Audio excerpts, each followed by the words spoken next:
it's the last series of our first topic. What is a marriage? Already covered कर चुके हैं. Forms of marriage covered कर चुके हैं. Divorce देख चुके हैं. Grounds for the validity of marriage वो देख चुके हैं. Essential ceremonies covered कर चुके हैं. Now coming to next, that is the widows.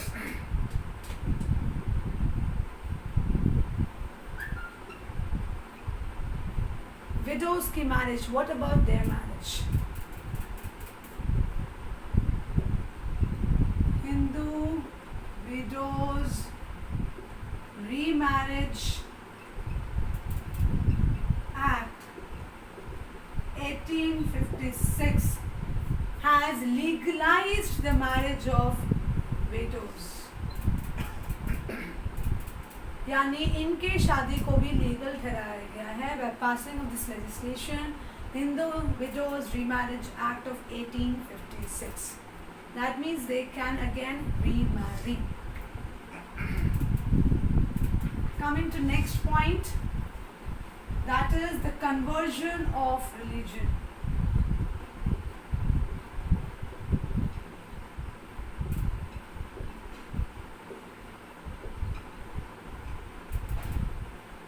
Suppose if any party is a Hindu, right? For example, A is a Hindu and B is also a Hindu. इन दोनों की हो जाती है शादी यानी कि मैरिज. ये है मेल. अब ये सोचता है कि भाई इसका मन करता है मैं दूसरी शादी करूं, ठीक है.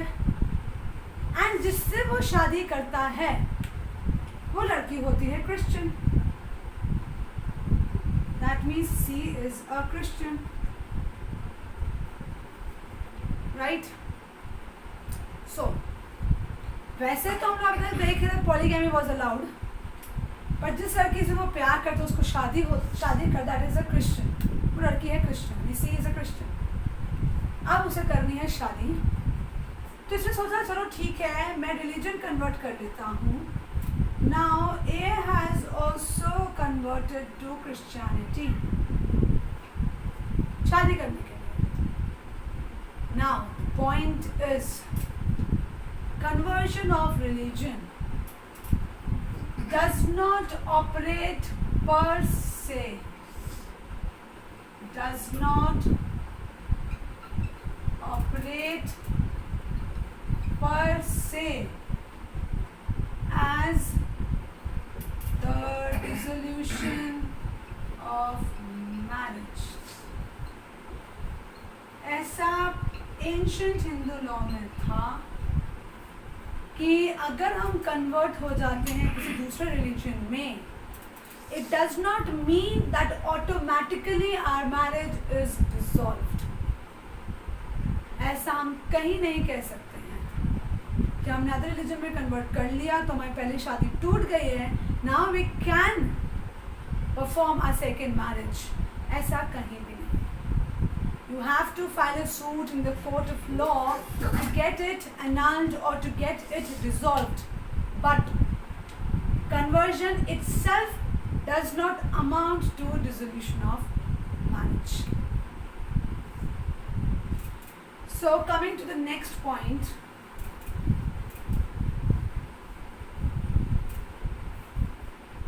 Next जो हम एक पढ़ने जा रहे हैं, we'll explain this fact. This phrase actually, it's a legal phrase.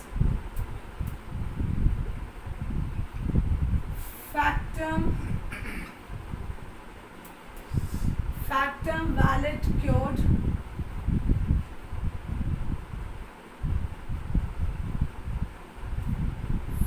fieri non debut. ये एक लीगल फ्रेज है. फैक्टम वैलिड क्योर्ड फियरी नॉन डेब्यू. सिंपल सा मतलब है that a fact can not be altered by 100 text.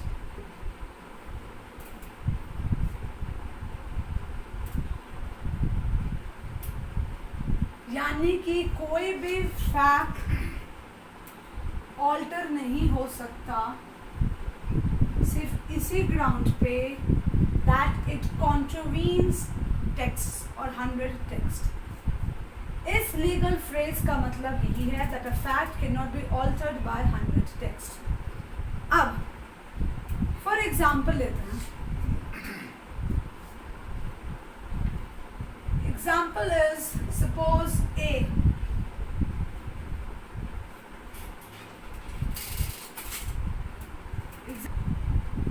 So the legal phrase is factum, valid, clod, fairy, non, debut.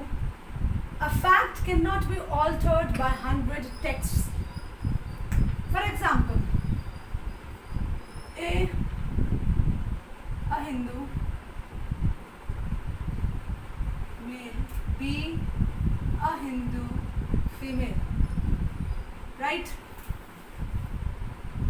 इन लोग की हो गई शादी यानी कि मैरिज। हम पहले देख चुके हैं for a valid marriage essential ceremonies should be performed, right? And the next point is consent. अब समझते हैं इसका मतलब। ए एक हिंदू है यानी कि मेल, बी एक फीमेल है वो भी हिंदू है, उन दोनों की शादी होती है, असेंशियल सेरेमनीज परफॉर्म होते हैं, that means marriage is valid. But consent नहीं था पेरेंट्स का, राइट? क्या ये मैरिज जस्ट बिकॉज एक कंसेंट नहीं था पेरेंट्स का तो क्या ये इनवैलिड हो जाएगी? That is a question. क्या ये इनवैलिड हो जाएगी? क्या कोर्ट इसको इनवैलिड डिक्लेयर करेगा? नहीं। हम यही फ्रेज अप्लाई करेंगे इस केस में। मैंने यहाँ पर लिखा है 100 टेक्स्ट। यहाँ जो टेक्स्ट है दैट इज अ डायरेक्टरी जो डायरेक्शंस देता है, और एक टेक्स्ट होता है मैंडेटरी जो कंपल्सरी होता है। For example, what is mandatory for a valid marriage is ceremony, and what is directory for a marriage? That is a consent.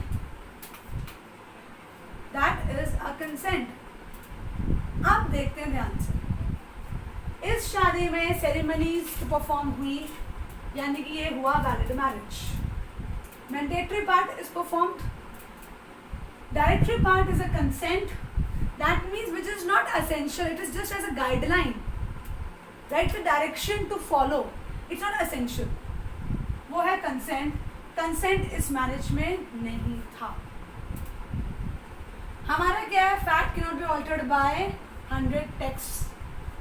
Text यहाँ जो बात करें that is a directory text. Now if a fact is performed in contravention of this directory text, that fact can not be altered. यानी कोई भी fact, for example marriage, अगर कोई directory text को कॉन्ट्रवीन करती है, उसको अपोज करती है, तो वो फैक्ट ऑल्टर नहीं हो सकता। That means a marriage can not be altered. ये एक्ट को हम लोग इलीगल नहीं कह सकते, इनवैलिड नहीं कह सकते, सिर्फ इसी ग्राउंड पे कि इसने डायरेक्टरी टेक्स्ट फॉलो नहीं किया है। बट अगर मैंडेटरी टेक्स्ट फॉलो नहीं होता, दैट मीन्स अगर एसेंशियल सेरेमनीज परफॉर्म नहीं होती, in that case marriage is invalid, it is illegal, it is not binding. Difference clear? Text is directory, text could be mandatory. Mandatory is essential, directory is just a guideline to be followed. एक advisory है जो follow होना चाहिए है, नहीं भी हो तो उसका इम्पैक्ट किसी फैक्ट पे नहीं पड़ने वाला है। यही एक लीगल फ्रेज का मतलब है। So now the last point regarding the ancient Hindu law, that is the intercaste marriages. Not so essential, but yes, need to know regarding marriage. Intercaste marriage has been declared valid by Hindu Marriage Validity Act 1949. इसने intercaste marriages को valid declare कर दिया है, right? But एक चीज ध्यान रखना है, that this Hindu, when I'm talking about Hindu law, that means a marriage between two Hindus.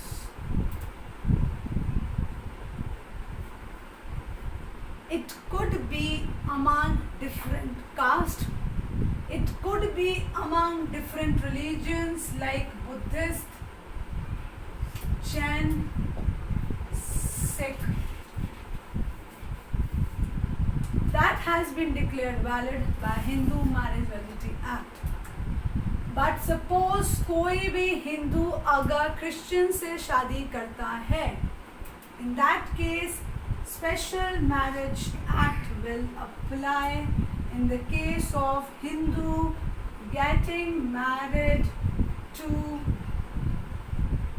another religion. अब एक पॉइंट ये ध्यान रखिएगा, आप क्वेश्चन ये भी पूछ सकते हैं कि ma'am another religion could be a Buddhist, Jain, Sikh, तो वो तो वैलिड है, बट अगर हम क्रिश्चियनिटी की बात करें या मुस्लिम्स की बात करें, उस केस में क्यों नहीं? तो मैं बता देना चाहती हूँ that Buddhist, Jain, Sikhs has been declared as Hindus under section 2 of this act. Buddhist, Jain, Sikh को हिंदू डिक्लेयर किया गया है under section 2 of the Hindu marriage validity act. उसमें क्रिश्चियंस एंड मुस्लिम्स नहीं आते हैं. तो उन लोग के साथ अगर शादी करनी है, then you have to follow special marriage act.